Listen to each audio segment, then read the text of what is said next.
thank you very much for joining wherever you are around the world, whether it's morning, evening. Thank you very much for taking the time. Hopefully today will be educational and certainly interesting. Yeah, without kind of further ado, let's kind of kick off. So obviously, as today's sort of build as a programmatic 101, what we'll be doing is kind of going through the basics of programmatic and kind of walking you guys through different parts of what programmatic means and why we feel that it's a really fundamental part of the marketing mix and a really interesting channel for all marketers to be leveraging now. Before we kind of kick off, just by way of intro, so you know who you're being spoken to by. My name is Jasper. I joined StackAdapt at the beginning of this year, actually. And prior to that, I've got just over 5 years experience working in programmatic.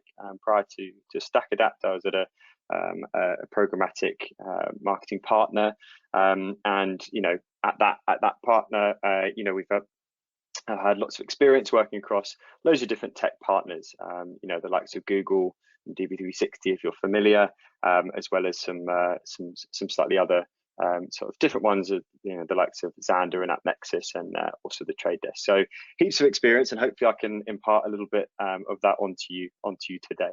And then I'll pass over to James, my colleague, to introduce himself. Brilliant, thank you very much, Jasper. So hello everyone. So I'm James. I have also been working at StackAdapt now as a sales manager for around 6 or 7 months. Prior to that, I was working publisher side, so sales side. So I've got quite a broad range of experience in programmatic across both the buy and sell side. So hopefully, pretty well positioned to help provide you all with a bit of an understanding as to, I guess, how the two sides work together to ultimately facilitate programmatic buying. Perfect, thanks Jasper. So by way of, I guess, an agenda for today, so we're going to kick things off by giving you an overview of the programmatic landscape before going on to outline some of the key things you should be considering when you're looking to both plan and execute on a programmatic ad campaign. We'll then go on to discuss, what opportunities there are to be creative. So, what kind of formats can we leverage programmatically? Before going on to just have a brief recap to touch on what we've discussed throughout the session. And then at the end, we would love to answer some of your questions. So you can actually submit questions as we go throughout the presentation via the control panel. So if anything kind of triggers a question, feel free to drop it in there. And like I said, we'll try our best to get to them at the end. Perfect, thanks a lot, James. But before we do, we actually want to ask you guys a bit of a question. There'll be a poll that we coming up on your screen now, and essentially we just, it's super easy to answer. We just want to get a little bit of a sense check as to whether you guys are already using programmatic, whether you are not, so we can kind of shape the presentation today over the next kind of half an hour or so. That's great. Can just see the results coming in. Just leave it another 20 seconds or so, just as those results come in.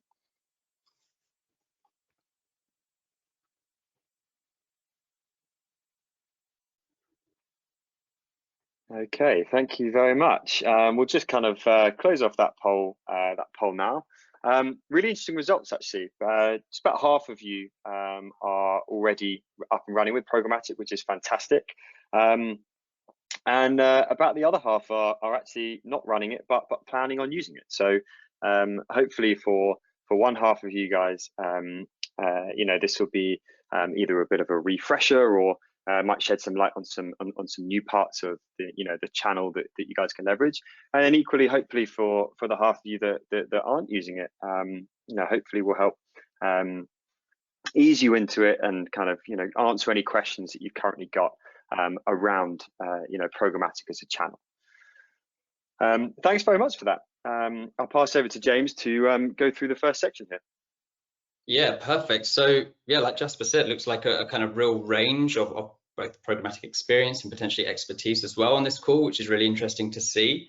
As this is an introduction to programmatic, I think it's important that we kind of rewind a little bit to provide a little bit of context, I guess, as to what digital ad buying has kind of looked like historically and how it's kind of evolved to get to the point we're at right now. Perfect. So I think always useful to do this visually, provide a little bit of a timeline to highlight some of the key changes across the industry over the last couple of decades or so. So before jumping into this, I think let's start by really defining what programmatic advertising is. And I think if we use a fairly straightforward definition, ultimately it is the automated buying and selling of digital ad space. So if we look back at 2001 and kind of years predating that, traditionally, if an advertiser was looking to run an ad campaign, they would contact a publisher. They would buy all the ad slots on that publisher's site, and this was facilitated by fairly manual, direct relationships. And whilst that on paper was quite straightforward, in reality, there's it was quite time consuming, often quite tedious, lots of back and forth, negotiating rates, etc.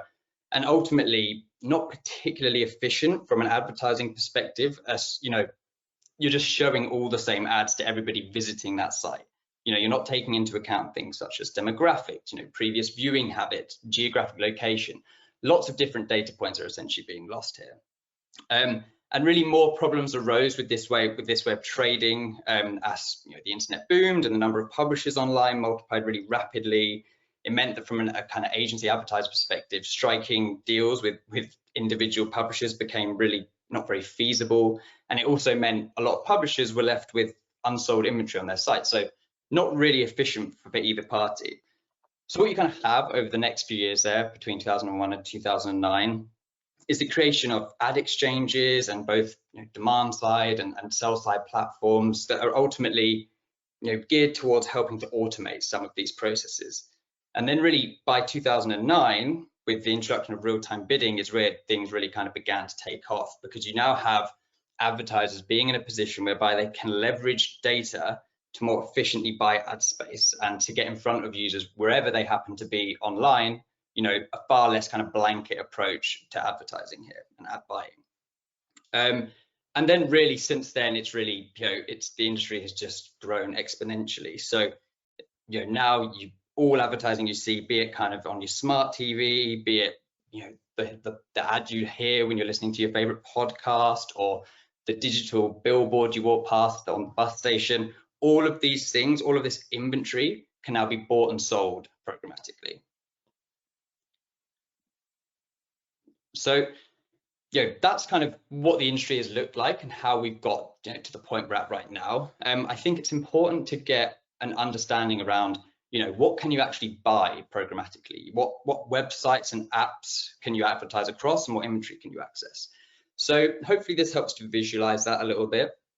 We have here, the Google internet, the Facebook internet, the Amazon internet. These are what are known in the industry as walled gardens. And a walled garden is essentially, it's a closed ecosystem in which everything within it is controlled by the ecosystem operator. So not really any involvement from outside companies or organizations, limited transparency and visibility into what's actually going on in there. But then you have in the middle what is called the open internet, and the open internet is essentially everything else. So, the ad slots on your favorite sports website or in your favorite lifestyle app, these can all be traded programmatically on the open internet, and they can be accessed by a DSP such as StackAdapt. Fantastic, thanks, James. So just to add a bit of flavor to this grayed out bubble here, the open internet, this is essentially what it looks like. So as James was mentioning, dating all the way back, before programmatic, there would only be two boxes on this slide. It would be advertiser and publisher, and they would just have this direct relationship. Programmatic is this bit in the middle. It's this combination of tech platforms and data availability that allows the exchange of ad space and the ability for advertisers to bid on the ad space that they want, rather than just buying any ad space that's available on a publisher. So just to kind of walk you through this a little bit, and I'm not going to dive into too much, but programmatic is split into two halves. You've got the demand side which is on the left here, and you've got the supply side on the right. Just starting with the supply side, this is where publishers will work with multiple different ad exchanges, and ad exchanges work with a lot of different websites or domains. And it allows the publishers to monetize their ad space through a real-time auction. And that's this blue box in the middle. Now, for advertisers to be able to have access to this auction, they need certain technology. And this technology is called a DSP, or a demand-side platform. Just to kind of shed a bit of context, that's where us at StackAdapt, that's what we are. We're a DSP. We are the pipes in which we can facilitate the ability for advertisers to take part in the auction and therefore bid on the ad space that you want. And that's where programmatic is. There are multiple channels of programmatic when you look at it as a whole. Typically, where it started was around these kind of top three. It was around native advertising, which is ads that mirror the look and feel of the content on the page. Display creatives, I'm sure you're all familiar, and then video as well. And then the slightly more emerging channels, which has been more and more pertinent over the last few years. We've got connected TV, audio, and digital out of home as well. Now, the key thing about programmatic, as I'm sure you're aware, is everything is becoming programmatic. The ability, essentially, to be more efficient with ad spend, that's where programmatic sits. And then each different channel facilitates a different role within the marketing funnel or the marketing equation. So making sure we're picking these for the right specific campaign is even more important. But what's great is the ability to reach audiences in different ways across different channels is another benefit of programmatic. So hopefully that was a good little either refresh or a good explanation of programmatic as a whole. Now what we want to do is just in the middle section of this webinar today is just go through the fundamentals of a campaign plan. And as we know from planning all kind of media, it starts with a brief. So this is the typical kind of brief that you might see with the basic bits of information, i.e. what goal you've got, what primary KPI and optimization metrics you're looking at, as well as what's important is the audience. So for the example we're going to go through today, we're going to say that the client is a sports brand. They want to target a sports audience. It's very much a top of funnel campaign. We're looking at driving brand awareness, exposure, reach, and those kind of KPIs. Now, in a sentence, programmatic is the idea of reaching and targeting the right audience in the right environments with the right creative. And so if you think about it in that way from a top line perspective, that's what we're going to go through today in terms of building out our strategy for facilitating this brief. I'm going to pass on to James to kind of go through those three modules. Perfect, thanks, Jasper. So, when it comes to campaign planning, and this is across the kind of the marketing space, but it's much the same across programmatic. Really, it starts with audience. So it starts with identifying, who is your target audience, and as Jasper mentioned, in the example we're going to work towards, our target audience are sport fans. So we've established that. That's kind of the first step. But now what we want to do is actually take a look at the different ways, the different tactics we can use to actually get in front of those sports fans. So, a leading DSP is always going to offer you a range of options when it comes to this. So, to touch on a few of these, for example, we might decide that we have some first-party CRM data that contains details on users who have previously purchased a ticket to another event we put on, for example. We could onboard that data into our DSP in a privacy compliant manner, and then look to re-engage with those users again and sell them on this latest event we have upcoming. We might decide that actually, we want to upload that data, but we want to use the customers who we've seen previously purchase tickets as our seed audience and actually build lookalike models from them. So doing that is essentially going to allow us to find audiences who are exhibiting similar online behavior, similar viewing patterns to users we already know to be customers who have already purchased something from us. So, there are other considerations to take, right? So if we're, for example, putting on a sporting event, it might be important to us to prioritize location. So we might want to decide that we want to target people who are within a certain radius of the stadium that this event is going to be hosted at. And again, a good DSP is going to enable you to do this.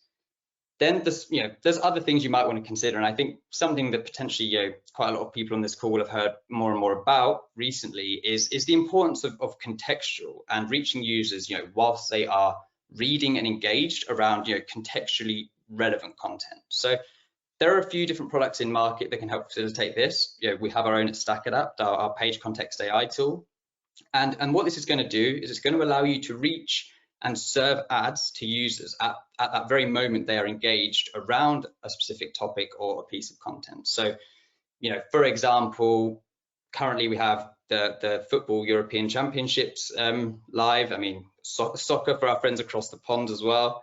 And so we might decide that actually we want to engage with users whilst they're reading content relating to the European Championships. And a good contextual tool is going to allow you to do that. And again, this is just an example. More often than not, you're going to be utilizing a combination of these different approaches to ensure that, you're getting in front of the right audiences. But, really, I wanted to highlight some of the key ones to be aware of and to consider when it comes to making those first steps towards planning your programmatic campaign. Then, you really want to then be looking at, how can I access these audiences? What supply sources can I use to do that? So I think one of the real benefits of programmatic is the sheer kind of scope of options available from a supply perspective and the ability to be flexible with where you put your budgets. So Jasper touched on the role that exchanges play in the kind of programmatic ecosystem at the start of this presentation.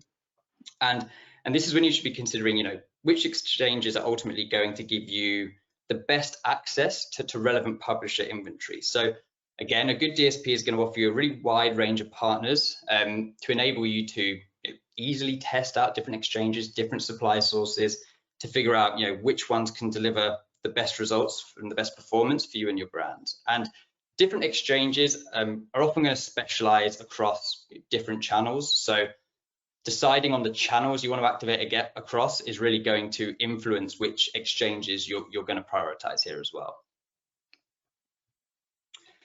Kind of then leading on to channels. So I mentioned when touching on the programmatic landscape and the overview there, that there's so much available from a programmatic inventory perspective now, and Jasper alluded to it earlier as well. So you can buy across display, native, video, connected TV, audio, digital out of home. There's so many options out there. So depending on what it is you want to achieve, what your campaign KPIs are, the channels you're going to buy across is probably going to vary quite significantly, because each of these has their own inherent strengths. So working our way down the funnel here, video, for example, fantastic when it comes to having a really visual way of communicating your brand story, helps to increase familiarity and awareness amongst your target audience.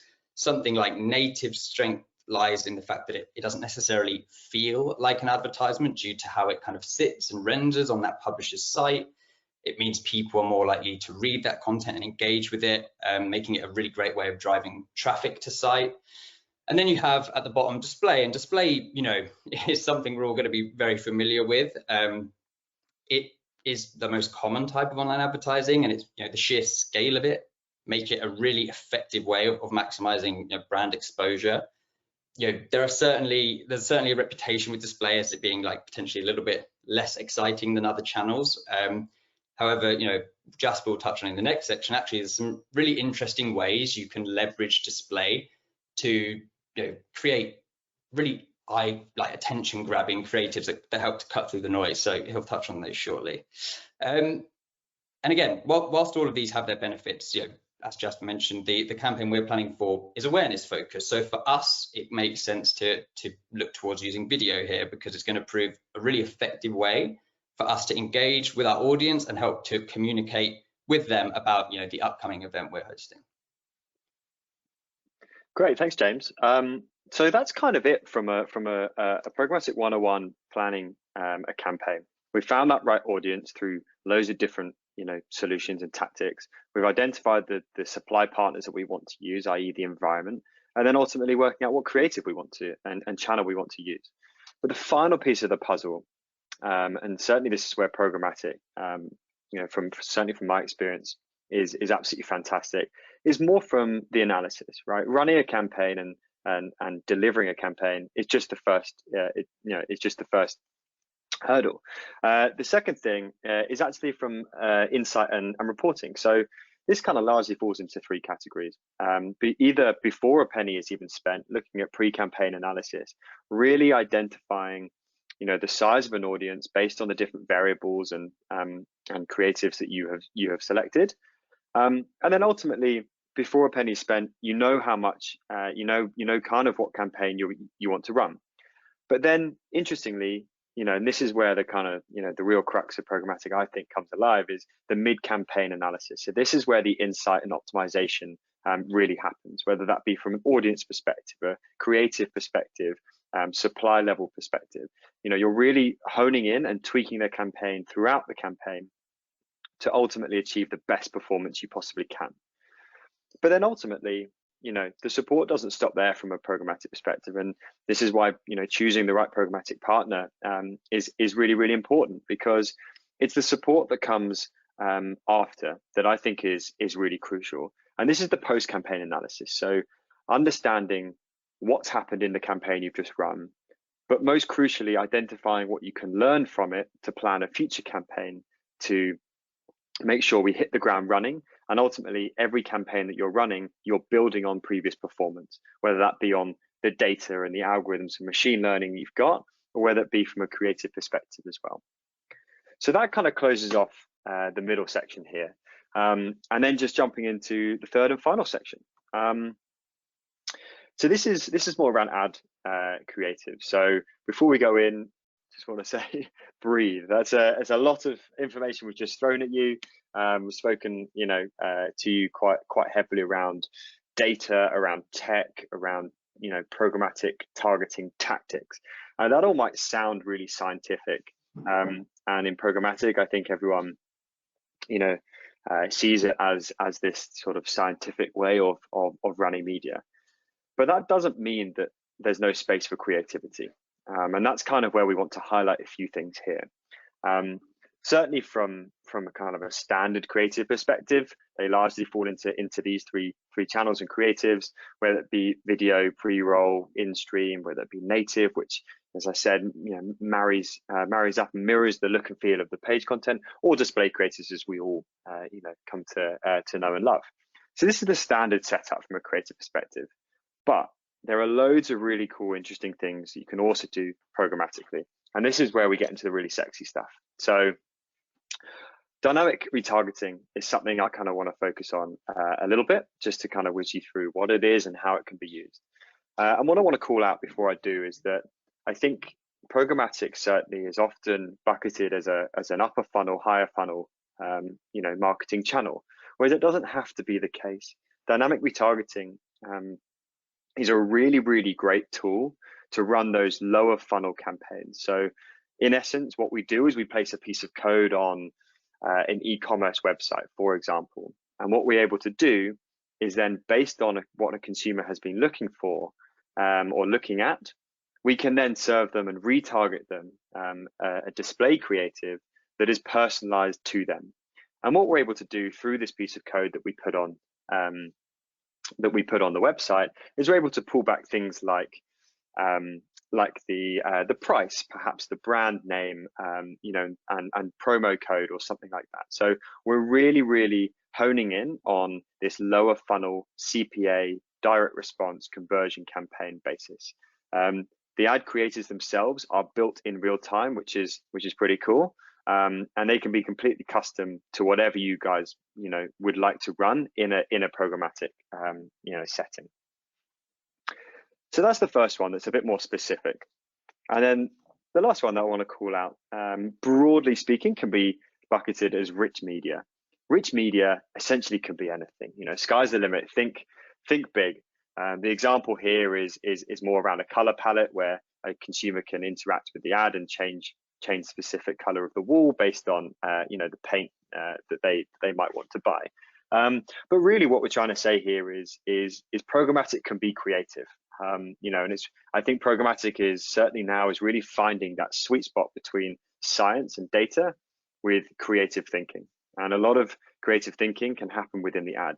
There's no point in honing in on a really, really important audience, using really detailed technical data strategy to find them, but then serving them a NAF creative. We really want to make sure that we're building the appropriate creative for the appropriate campaign. There are certain programmatic partners that can offer this as well. So what's kind of really important is, I'm sure some of you are sitting there for that half that haven't really run programmatic. If you're running search and social, and actually it's something that you want to leverage existing assets that you might have, that's something that can be done really easily. If you're running across YouTube, repurposing that video across video programmatic, or if you've got some social display creatives, then running them across display or repurposing them into some kind of rich media format through raw assets, that's something that is easily facilitated. So there you go. Hopefully that was useful. We're just going to kind of cover off here just some end kind of key takeaways for you. Essentially, what we're saying is programmatic is a fantastic channel, and I'm probably a little bit biased and a bit nerdy about it, but I absolutely love it. And I think certainly I've seen some real success, using programmatic, and even supporting search and social historic agencies, really branching out into new channels and then really seeing the benefit of finding those incremental users. The reality is, things that you need to consider. If you want to get into programmatic, you're going to need to select a DSP.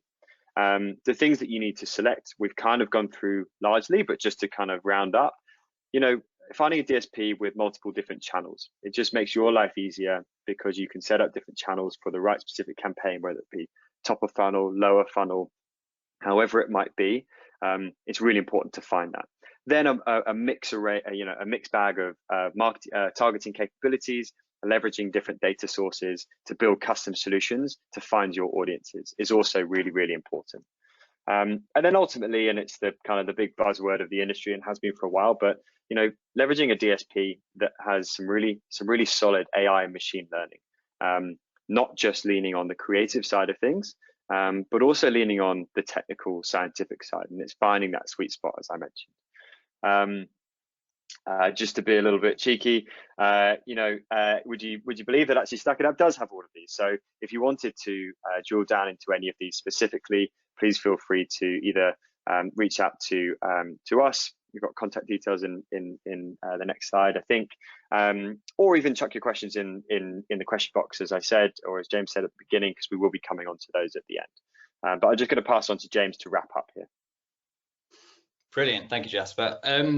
Yeah, guys, we really hope you found this 101 session helpful. And for those of you who haven't run any programmatic before, we hope you're walking away with some thoughts and ideas around different ways maybe you could integrate programmatic into your current strategy. And for those who have run programmatic, we still hope there's been some useful nuggets to take away and to consider when you're planning your next campaign. If you would like to learn more, then we do have our own StackAdapt Academy, which is completely free to both enroll and take part in. It's great for providing a little bit of a deeper dive into the programmatic world to ensure you really have all the skills and all the knowledge necessary to deliver really fantastic programmatic campaigns. And it also gives you a nice little badge you can stick on your LinkedIn profile, which is always very nice. Also, you'll be able to see in the control panel that you can actually download our campaign checklist from the resource panel. This just recaps some of the points we've discussed today, and it's just a nice reference point again for when it comes to planning your next campaign. And then finally, Jasper kind of alluded to this, but it really would be remiss of us to wrap this up without having at least a little plug. If you are interested in testing out programmatic, we are built to make that very straightforward. We have a no commitment, no minimums model, making testing very easy, a huge range of different channels to buy across, lots and lots of industry leading kind of targeting capabilities. So if you do have any questions, if this is something you think you'd like to learn a little bit more about, please do drop us a line at info@stackadapt.com. We'd love to continue the conversation with you guys. Perfect, thanks a lot, James. Just going to kind of nip over to sort of the question and answers box here. Wow, we've got quite a few come in. Thanks so much for your interest. Some interesting ones here. We've got one here around recording the session, will it be shared? Absolutely, we have recorded it. We can share it with you directly. It's also going to be going up on our YouTube page as well. So just to kind of cover that one off. I'm sorry if we don't come around to them. If we don't pick up on yours, because there are quite a few that come in, please reach out to us separately. We can kind of cover those off. There's one here.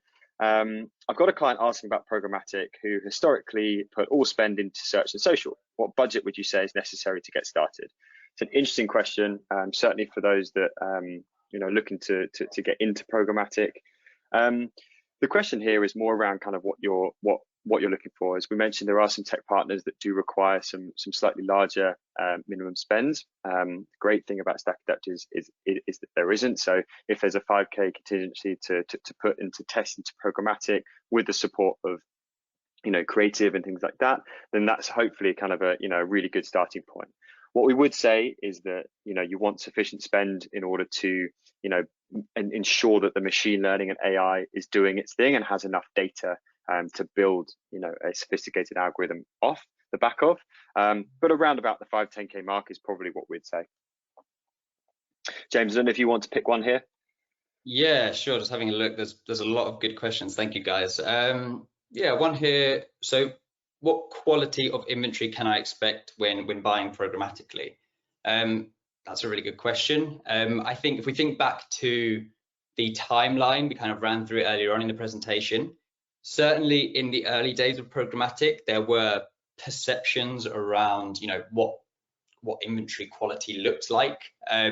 However, that has really changed over the last few years. So yeah, there were perceptions that the quality would be quite low. Now, almost every premium publisher globally is monetizing their kind of inventory programmatically. So there really are no kind of concerns from an inventory quality perspective. You can really tap into pretty much any publisher in market there. Hope that answers. Super, thanks. I'm just going to pick one more here. Sorry again if we couldn't get round to them. There's one here. Do you know StackAdapt has or will have cookieless tracking methods? Yeah, absolutely. Cookieless is a big conversation. We could probably talk for quite a while on this. But the reality is, like a lot of the cookieless solutions will leverage either third parties like LiveRamp in the market. This is a programmatic 101, so I don't want to get into the weeds too much. But essentially, there are partners out there that StackAdapt, for example, can leverage to make sure that we're operating in a completely cookieless world. Just to add to that, from a targeting perspective. Contextual targeting is going to be fundamentally important to all marketing strategy moving forward, because contextual has nothing to do with cookies. It's all about environment and semantics. The great thing about StackAdapt, we've got an internal proprietary solution that is built upon the same methodology that our bidder is, and therefore we can ensure we're keeping costs down whilst also increasing transparency. So there's lots of really interesting things that we can do, but like I said, that's probably a programmatic 201 if that's the next in the sequence. But thanks very much everyone today. That's probably we're going to kind of wrap up there, but as we sort of said, thank you so much. James, I don't know if you want to just kind of finish off with anything. Yeah, I guess really, guys, everyone, thank you so much for attending the webinar today. Really hope you found it informative and insightful. As Jasper mentioned, you're going to be receiving a follow-up email that will contain the recording of this presentation. So please don't hesitate to reach out to us with any questions you might have. Like I said, we're always kind of happy to kind of dive deeper into some of the bits we've touched on today.